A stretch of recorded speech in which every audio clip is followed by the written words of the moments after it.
Здравствуйте, компания Прогресс Авто. Обзор мини-трактора Шибаура P21F. Такой вот полноприводный тракторочек Шибаура приехал к нам. Работка минимальная, состояние, соответственно, близко к идеальному.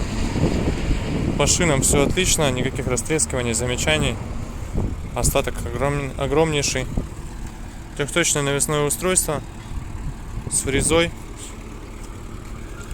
Фреза у нас, естественно, с датчиком автозаглубления. Остаток по ножам также отличный. Фреза 1,50 м. Шины также в отличном состоянии, как и по другой стороне.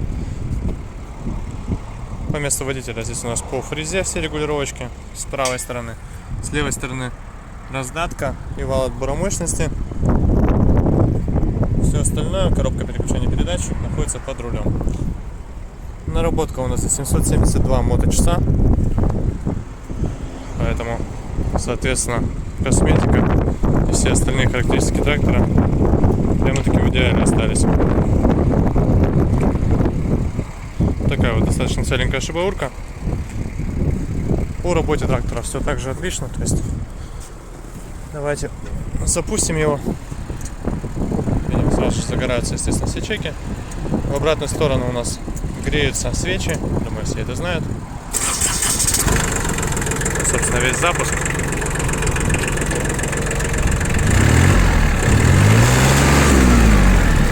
Видим, что все отлично, все прекрасно, то есть все работает ровно. Не забываем, что тракторы запускаются только со сцеплением. Если не выжать сцепление, то трактор, естественно, не запустится. Поэтому такая вот шибаурка к нам приехала. Сейчас отправляется в город Новосибирск. Приезжайте, компания Прогресс Авто. Всего доброго.